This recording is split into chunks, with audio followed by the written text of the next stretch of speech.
sexta temporada do programa e a gente não só hoje com a convergência digital gigante do Grupo Meio, mas também em todo o país, em vários estados, né? É o novo projeto da TV Meio, Rede Meio de Comunicação. A gente está em São Paulo, Pará, Maranhão, Rondônia, Ceará, Amazonas, Tocantins, Amapá, Acre, Mato Grosso, Goiás, uma lista que se renova o tempo inteiro. Então, dito isso, você, telespectador e internauta, muito bem-vindos ao nosso programa. A nossa entrevista de hoje, a gente vai conversar com o Dr. Marcos Bittencourt. Os bebês prematuros são uma realidade cada vez mais forte na rotina de mães e famílias, mas eles estão vivendo mais, eles estão tendo a capacidade de sobreviver mais graças a vários tratamentos. E o Dr. Marcos Bittencourt, médico dessa área, vai nos ajudar a entender por que isto está acontecendo, onde a medicina tem evoluído e os médicos também, para poder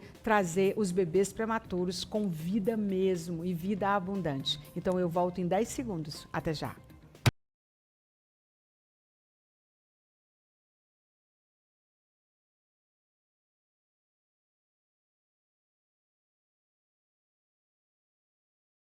Hoje a gente vai responder a pergunta por que bebês prematuros estão vivendo mais. Que conjunto de medidas, na verdade, tem proporcionado mais chances de vida aos bebês prematuros, e são muitas medidas. Então, devido a avanços e cuidados neonatais, incluindo melhores técnicas de suporte respiratório, por exemplo, nutrição, uso de vários outros recursos que a medicina traz com médicos absolutamente comprometidos, práticas de cuidados mais eficazes, né? Ao método canguru, que a gente vai falar com muita clareza aqui, já que ele divide opiniões. Então, são muitos os motivos que fazem com que os bebês prematuros estejam vivendo mais. Para responder a essas e outras perguntas, aqui nos nossos estúdios, uma autoridade no assunto. O Dr. Marcos Bittencourt, ele é médico neonatologista, pediatra, é mestre em saúde em família, membro da Câmara Técnica de Pediatria do Conselho Federal de Medicina e atua nessa área já há bastante tempo, com experiência suficiente para nos alertar que cuidados a gente tem que ter e, principalmente, o que a gente deve ou não fazer quando ter um bebê prematuro. Doutor Marcos, bem-vindo ao nosso programa para abordar esse tema tão importante. Nunca, os bebês prematuros, eles sempre existiram, mas eles terminavam morrendo, né? Tinha ali uma sobrevida de alguns dias, algumas semanas. Agora a medicina, as tecnologias aliadas, a capacidade técnica, a competência de vocês traz esperança a gente. Por que eles estão vivendo mais? Então, por muitos anos, a mortalidade neonatal era muito alta, ainda continua alta, mas a gente tem uma luz no fim do túnel quando a gente passou a ver o cuidado individualizado.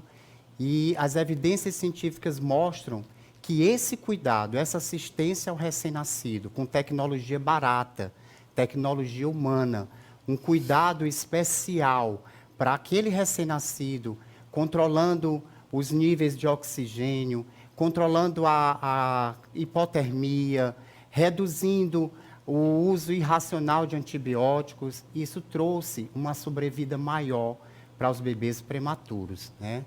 Mas ainda é um desafio para todos nós, profissionais de saúde, trazer uma assistência de qualidade nas unidades neonatais. Essa assistência depende do que exatamente? Do ponto de vista da família, do ponto de vista do hospital, do ponto de vista da tecnologia e do ponto de vista médico? Pronto. Quando a gente fala do método canguru, a gente traz um cuidado diferenciado. Porque a gente pensa que o UTI neonatal vai funcionar bem quando a gente tem tecnologia dura, que são equipamentos, né, medicamentos mais avançados, mas não é bem assim. As evidências têm mostrado que o cuidado humano ao recém-nascido prematuro tem tido melhores desfechos. Então, quando um bebê prematuro adentra uma unidade neonatal, ele precisa de um acolhimento da equipe. Não só ele, mas também a sua família. Os pilares do método canguru, que hoje o método canguru foi chancelado como uma das melhores estratégias para a sobrevida desses recém-nascidos prematuros, ele traz um melhor cuidado, uma assistência de qualidade. Então, o recém-nascido vai receber uma assistência da equipe individualizada. Existem os protocolos, mas nós não vamos usar todos os protocolos em todos os recém-nascidos. Aquele recém-nascido ele vai ser visto de uma forma individualizada. As suas necessidades são as suas necessidades e a gente vai trabalhar em cima delas, como também as necessidades da sua família. Isso requer mais tempo, né? Requer mais tempo e também requer um olhar muito mais especial. Porque quando a gente individualiza o cuidado, a gente passa a reduzir uma assistência desnecessária. Por exemplo, antigamente todo bebê que era entubado, a gente usava antibiótico, mesmo ele não tendo risco de infecção. E hoje a gente sabe que a gente não pode colocar antibiótico se esse bebê não tiver risco infeccioso. Por quê? Porque o uso irracional de antibiótico pode causar a morte desse bebê mais tarde. Quantos protocolos foram mudados, não é, doutor Marcos? Como era antes e como é hoje, né? O próprio método canguru, ele divide opiniões, né? Porque há médicos que defendem que a participação da mãe naqueles dias, naquelas semanas ali pós-parto desse bebê prematuro ou de outros familiares podem representar risco de infecção hospitalar que pode levar esse bebê a óbito. E o método canguru, ele chega, e que não é novo, né? Você me dizia que ele tem mais de 20 anos, né? Ele não é novo e ele chega com outra percepção em relação a essa criança. Porque se deu muito tempo para se fazer os estudos. Sim. E as evidências mostram, evidências fortíssimas, que quando a mãe participa do cuidado do recém-nascido na unidade neonatal, ou seja, uma tecnologia barata, esse bebê tem uma maior sobrevida. Quando o bebê é elegível para estar no contato pele a pele da mamãe, ou seja, um bebê que já está estável, que está aqui na incubadora, mas a poltrona da mãe está do lado para ele ficar no contato pele a pele, esse bebê sobrevive mais. Ele deve ser amamentado ou cada caso é um caso? Deve ser amamentado quando ele já tiver uma sucção presente. Né? Ele sai um bebê, o bebê prematuro com mais chance de vida, ele nasce com quantos meses, por exemplo? É possível esse bebê ter mais chances até quantos meses da gestação? Existem perfis de bebê dependendo de cada país.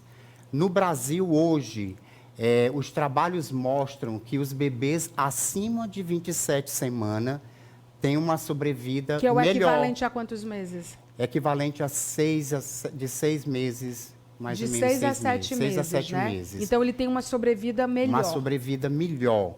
Quando esse bebê é recepcionado bem na sala de parto, quando essa mamãe já é preparada antes no pré-natal, porque o método canguru, ele começa ainda lá no pré-natal de alto risco. Ah, eu não sabia. Ele começa no pré-natal de alto risco, e o bebê, quando nasce, ele vai para a UTI, é a primeira etapa do método canguru. Ele melhora, ele vai para uma unidade de cuidados intermediários, e depois que ele já tem condições de ficar em contato pele a pele com a sua mãe, e essa mãe já fazendo o cuidado que a equipe já fazia, ele vai para a unidade canguru. Então, ela é parte da equipe que cuida. Parte da equipe que cuida, que é um dos pilares do método canguru. É a participação dos pais no cuidado do bebê. Agora, precisa haver um entendimento administrativo por parte da maternidade em relação a isso, porque se a mãe ela tem um plano que cobre, esse plano cobre a permanência dessa mãe na maternidade pelo método canguru? Isso é um grande avanço que ainda não conseguimos no serviço particular. E a Agência Nacional de Saúde, ela é provocada pelo Ministério da Saúde para absorver o método canguru nas suas unidades. Hoje a gente tem uma grande dificuldade nas unidades neonatais particulares, que é a permanência da mãe na unidade neonatal. E as evidências mostram que quanto mais tempo essa mamãe está disponível para fazer o método canguru, esse bebê sobrevive mais. Então, se existe uma evidência científica para esse bebê sobreviver mais com a permanência dos Deveria pais... ser suficiente para os por planos que de não saúde e fazer? para os hospitais. Por que não fazer? Né? Isso é letra, tem que ser transformado em letra jurídica, né? Acho que, infelizmente, precisa judicializar. Eu imagino quantos casos não deve ter. Porque o Ministério da Saúde já transformou numa política. Sim. Então, os serviços públicos, dificilmente hoje, no Brasil, eu conheço muitas maternidades no Brasil e no interior também, são em torno de 850 unidades neonatais que já praticam o método canguru. Mas a iniciativa privada, quando tem os planos, ainda tem uma dificuldade. A iniciativa ainda privada de, sendo a iniciativa de favorecer privada, né? O plano de cuidado. saúde sendo o plano de saúde. Termina no final sendo até mais barato, o custo termina sendo mais barato, porque eu vou usar uma tecnologia barata, que é a tecnologia humana. Se esse bebê ele pode chegar ele chega com 6 meses, né, nessa UTI neonatal, e aí ele chega 3 meses antes, digamos assim. A gente está dando um exemplo que pode ser para menos ou para mais. Ele tem que ser acompanhado até quanto tempo? Porque eu imagino que 9 meses fora da barriga da mãe é diferente de 9 meses dentro da barriga da mãe. É uma estrogestação com riscos. Riscos porque ele vem para um ambiente totalmente inóspito. Uma UTI neonatal é um local muito agressivo para um bebê prematuro.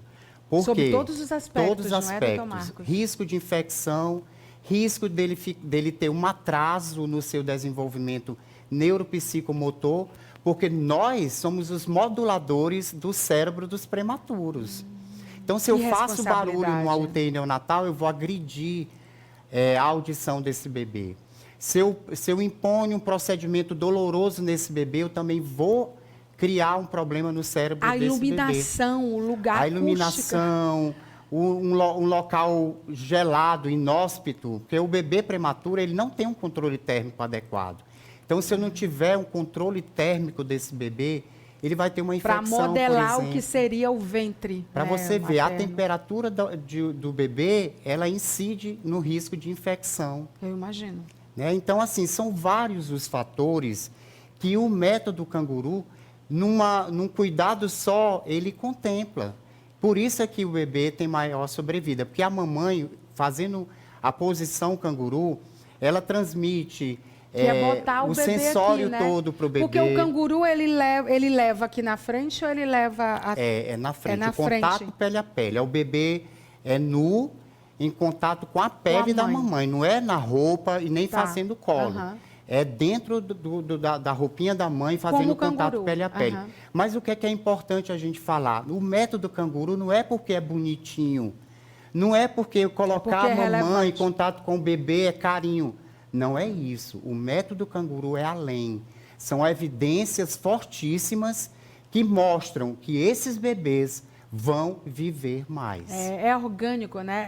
É a mágica da vida, é um milagre, né? Nem mágica, é um milagre da vida. E o que se Só pensava, Deus explica. E o que se pensava antes, que a permanência da mãe na unidade neonatal aumentava o risco desse bebê ter infecção, é completamente errado. Os números mostram completamente ao contrário. Quem traz infecção para os bebês prematuros somos nós, os profissionais de saúde, se a gente não fizer uma assistência de qualidade, se a gente não lavar as mãos adequadamente durante o manuseio desse bebê, toda a se eu não fizer um procedimento asséptico, então se eu não tiver todo um cuidado protocolar, eu vou inferir infecções nesse bebê. Quais são as sequelas mais comuns e quais são as causas mais comuns que causam essas sequelas?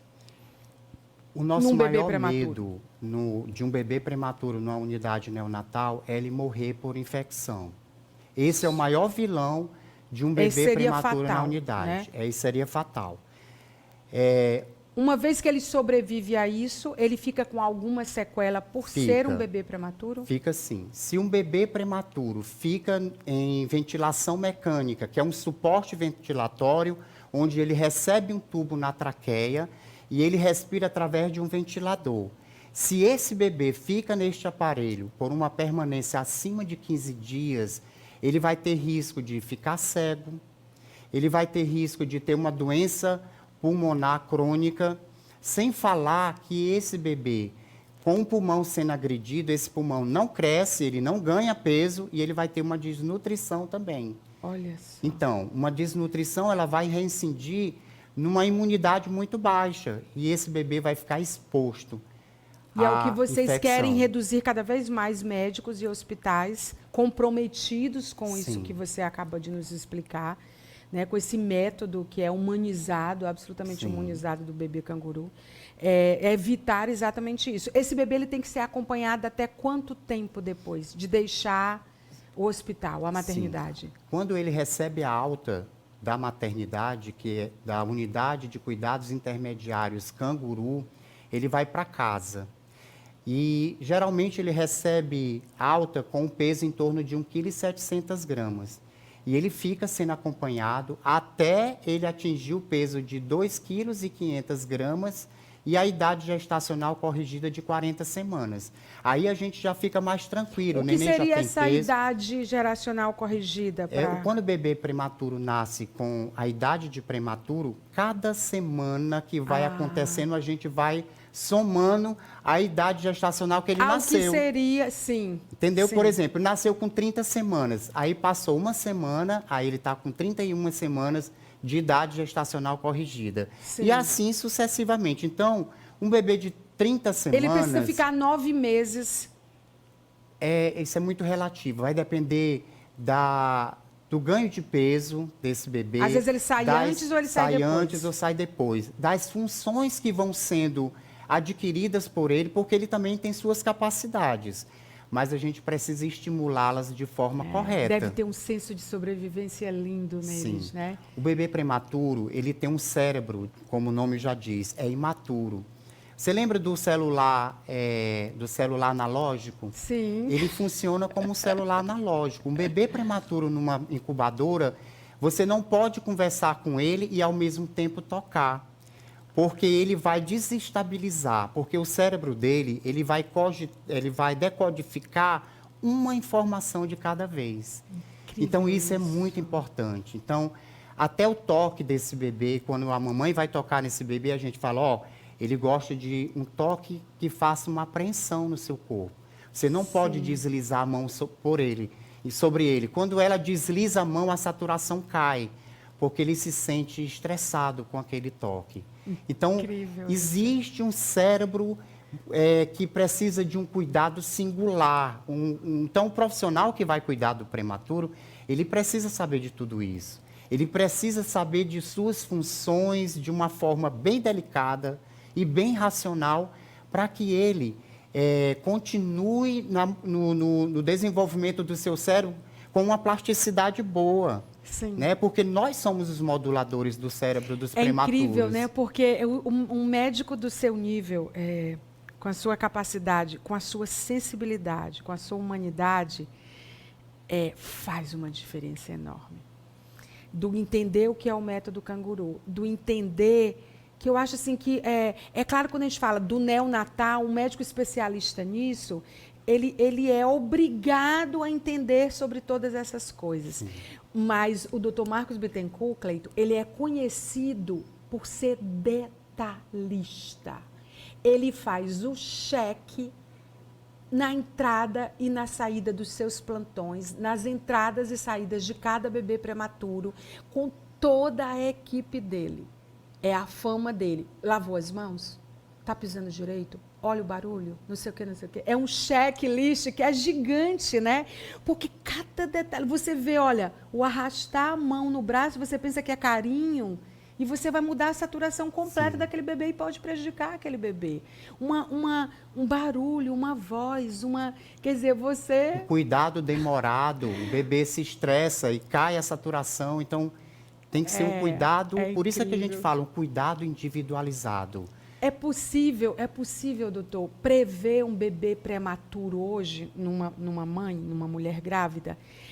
Existem exames que são preditivos nesse sentido? Já, né? Sim, existe uma gama de exames e existe também uma consulta que ela é de suma importância no pré-natal, que é a consulta pediátrica no pré-natal, onde a gente detecta os riscos daquela gravidez e, se eles forem reais, a gente já começa a trabalhar. Adotar medidas para mitigar ou para evitar. Para diminuir os riscos e, se possível, anular esses riscos, né? Sim. E Com qual idade, com qual tempo de gravidez? Geralmente a gente faz no final da gravidez, já no 3º trimestre. Essa consulta ela é importante porque ela vai melhorar o vínculo do pediatra com a família e com o obstetra.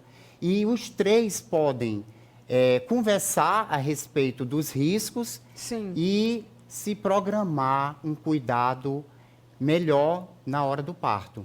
E isso faz uma grande diferença, inclusive o cuidado desse bebê no momento do parto faz parte de uma das estratégias para melhorar a sobrevida desse bebê. Aí eu lhe pergunto, uma pergunta que é sensível, como fazer uma abordagem em alerta em relação à mortalidade neonatal com uma família? Pronto, eu vou citar um exemplo. Uma mamãe que está no final da gravidez, no 3º trimestre, e está com uma infecção urinária. Então, logo que aquele bebê nascer, eu já vou fazer um screen, que é um rastreio de infecção.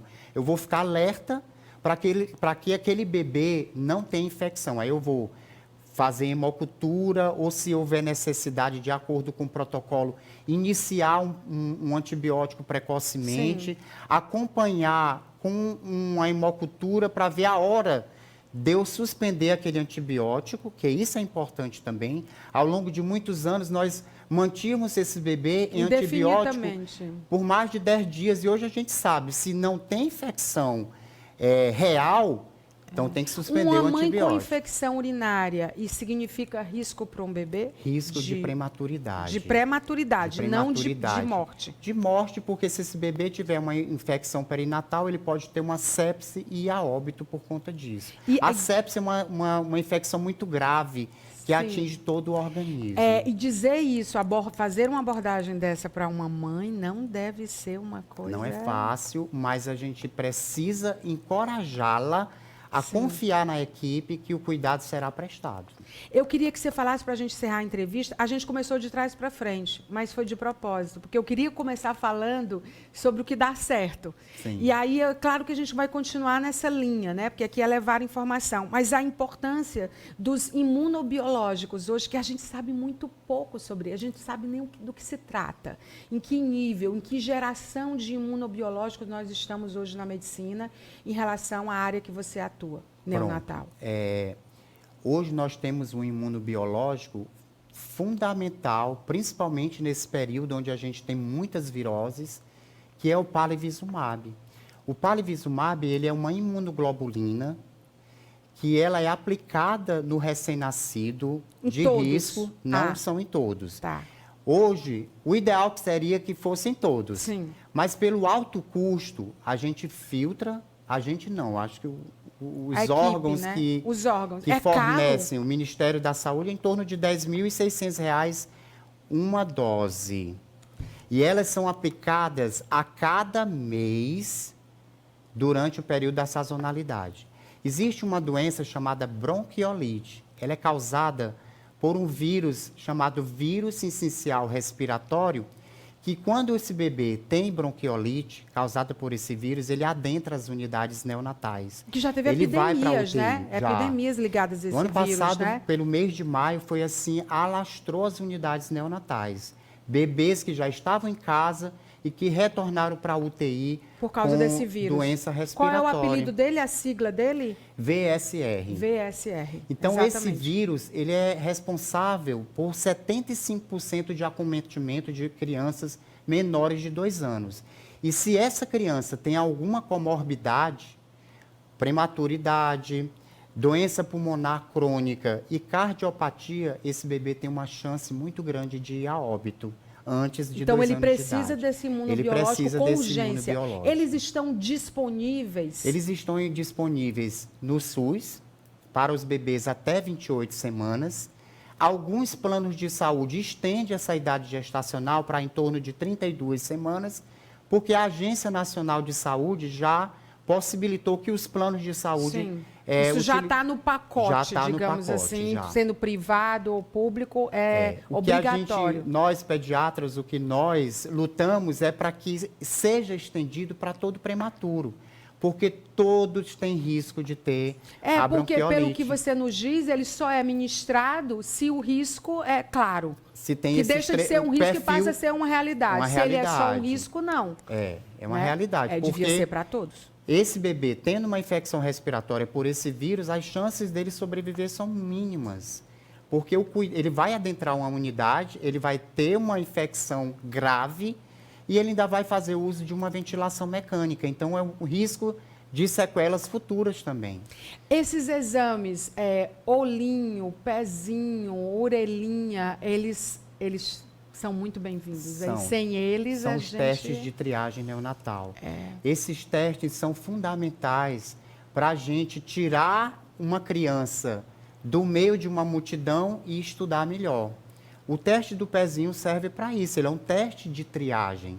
Eu faço um apanhado, um estudo de todas essas patologias que esses testes conferem e ali eu vou dar um olhar singular, um olhar mais apurado para alguém que deu um teste positivo.